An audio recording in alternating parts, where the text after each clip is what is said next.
मान के चलो आपको रात के समय में अपने दोस्तों के साथ किसी गांव में जाना है और उस गांव में आपको पता हो कि वहां पर भूतों का झुंड रहता है और वहां पहुंचने पर आपको उस भूतों से सामना हो जाए तो आप उस समय क्या करेंगे? क्या आप उस भूतों का सामना करेंगे या फिर कुछ और? ऐसे ही आपको एक दिल दहला देने वाली कहानी सुनाता हूं। यह उन दिनों की बात है जब गांव में दूर दूर तक कहीं बिजली इलेक्ट्रिसिटी नहीं रहती थी।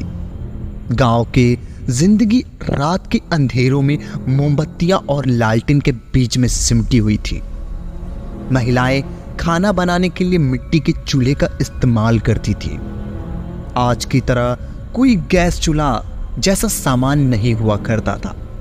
बच्चे भी रात के अंधेरे में अपनी पढ़ाई लालटेन से करते थे। चलिए अब हम आपको उस कहानी की गहराई में लेकर चलते हैं और खुद को उस समय में ले जाते हैं जहां ये कहानी शुरू होती है। आज रविवार का दिन है।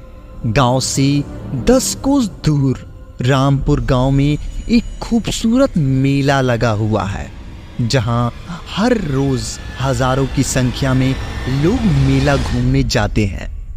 रविवार होने की वजह से बच्चे भी मेला घूमने का जिद करते हैं। मालती देवी गांव की सेविका, जिनके पति का देहांत एक सड़क हादसे में हो गया था, उनके दोनों बच्चे राहुल और बबलू भी मेले में जाने के लिए अपनी माँ से जिद करने लगते हैं। राहुल, बबलू, माँ हम लोग भी मेला घूमने के लिए जाएंगे। गांव के और भी बच्चे सुबह सुबह ये मेला देखने के लिए गए हैं और हम भी वहां मेला देखने रामू काका कह रहे थे। मेले में खूब मजा आ रहा था, हमें भी जाना है। मालती देवी, माँ तुम दोनों को मैं किसी और दिन मेला घुमाने के लिए लेकर साथ ले जाऊंगी क्योंकि आज मेरे पास बहुत सारा काम है। गांव के सरपंच जी ने मुझे बुलाया है। राहुल, बबलू, माँ आज रविवार है, हम लोग आज ही मेला घूमने जाएंगे क्योंकि कल से हमारा स्कूल शुरू हो जाएगा। हमें आज ही मेला घूमना है। माँ और बेटे के बीच यह सभी बातें हो रही थी। तभी अचानक बगल की बिंदिया काफी वहां पहुंच जाती है। बिंदिया काकी, माँ बेटे का क्या खुसर फुसर हो रही है। मालती, देखिए ना बिंदिया काकी, बच्चे मेला देखने के लिए जिद कर रहे हैं। मुझे वहां इन बच्चों को भेजने का थोड़ा डर सा लग रहा है क्योंकि अब दोपहर के 12 बज चुके हैं और वहां पहुंचते पहुंचते शाम हो जाएगी। बिंदिया काकी, मालती तुम्हें बच्चों को लेकर डरने की कोई जरूरत नहीं है। रामपुर के पास एक कटिहार में है मेरा मायका है। अगर बच्चों को आने में देर भी हुई तो मैं वहां ठहर सकती हूँ।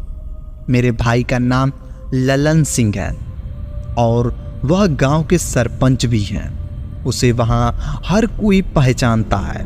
ये दोनों वहां रह सकते हैं।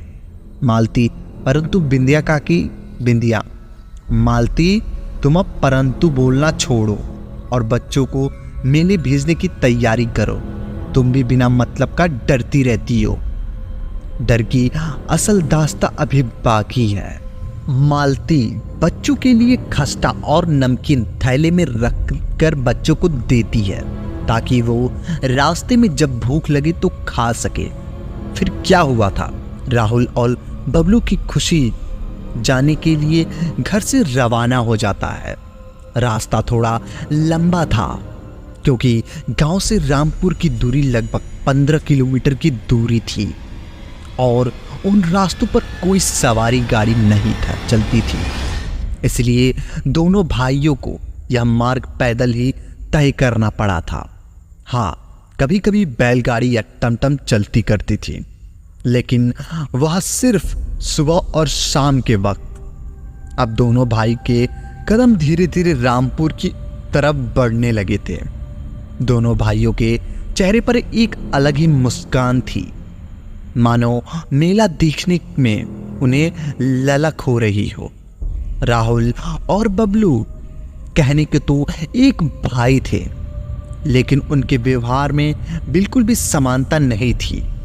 बबलू चंचल किस्म और थोड़ा बचपना भरा लड़का था, लेकिन वहीं राहुल समझदार और शांत किस्म का लड़का था।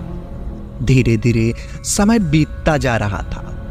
दिन के 3 बज चुके थे। बच्चे रामपुर तक वाली बात मिट्टी के सड़कों पर धीरे धीरे अपने कदम बढ़ा रहे थे कि तभी अचानक पीछे से एक आवाज आती है, ठहरो ठहरो। बच्चों को समझ में नहीं आता है कि आवाज कहां से आ रही है। बच्चे भी पीछे पलटकर देखते हैं। इधर उधर देखने के बाद भी उन्हें कोई भी दिखाई नहीं देता है। फिर बच्चे इन बातों को भूलकर आगे की ओर बढ़ जाते हैं। अब शाम के 5 बज चुके थे। तभी राहुल और बबलू आपस में एक दूसरे की तरफ देखते हुए बोले, अब कितना दूर चलना होगा भाई? तभी एक आवाज आती है, ज्यादा नहीं, बस थोड़ी दूर। बच्चे पीछे पलटकर देखते हैं। तभी एक बूढ़े व्यक्ति उनके साथ आकर खड़ा हो जाता है। बूढ़ा व्यक्ति, मुझे लग रहा है तुम दोनों को मेला घूमने जा रहे हो। बबलू, हम मेला घूमने जा रहे हैं, लेकिन आप कौन हो? आप कहाँ जा रहे हो? बूढ़ा व्यक्ति, मैं बगल के गांव से हूँ। मैं भी मेला देखने ही जा रहा हूँ। सुना हूँ बड़े ही अच्छे अच्छे मेले लगे हुए। मेले में जादू वालों और बहुत सारे तमाशे वाले भी आए हुए हैं, जिसे देखने का अलग ही मजा आएगा। परंतु राहुल और शाम के वक्त मेला देखने जा रहे थे। आप घर कैसे लौट पाएंगे? क्योंकि मेला देखने के बाद तो रात हो जाएगी और इतने शाम को आपको नहीं जाना चाहे। बुढ़ा व्यक्ति, तुम लोग बहुत छोटे बच्चे हो। तुम्हें क्या पता मेले की असली रौनक रात के वक्त ही आती है। रंग बिरंगी लाइट से सजी मैदान, रंग बिरंगे चरखे, यह सब देखने का मजा ही रात में आता है। राहुल, मुझे लगता है हम थोड़ा तेज चलना चाहिए। अगर हम ऐसे ही चलते रहे तो पता चलेगा कि रास्ते में ही रात हो जाएगी और फिर रात के अंधेरे में रास्ता भटकने का डर रहता है। बुढ़ा व्यक्ति, अब तुम्हें फिक्र करने की जरूरत नहीं है। मैं जो तुम्हारे साथ हूं, मैं बिल्कुल तुम दोनों को ही सही सलामत मेले तक पहुंचा दूंगा। बस मेरे साथ चलते रहो। बुढ़े व्यक्ति के साथ बात करते हुए दोनों भाई धीरे धीरे आगे बढ़ने लगते हैं। तभी बुढ़ा व्यक्ति कहता है, शायद हम लोग रास्ता भटक रहे हैं। हमें पीछे से दाएं घूमना था, लेकिन हम लोग सीधे ही चलते आए हैं। दोनों भाई, तो हमें क्या पीछे जाना पड़ेगा? तो फिर बहुत लंबा वक्त लग जाएगा। शाम भी ढलने को है। अब हमें किसी तरह से करके मेले तक पहुंचना होगा। सड़क के दोनों किनारे लंबे लंबे वृक्ष और तेजी से अंधेरा भी पसारती जा रही थी। डर की असलियत दास्तां अभी बाकी है। रूह कपा देने वाली रात का घटना। आखिर क्या होगा उन दोनों बच्चों के साथ? क्या और वो बुढ़ा कौन था जो इन लोगों के साथ साथ इन लोगों के पीछे पीछे चल रहा था? क्या वो कोई इंसान था या कुछ और? क्या ये लोग मेले तक पहुंच पाएंगे सही सलामत? जानने के लिए मिलते हैं अगले भाग में। तब तक के लिए धन्यवाद।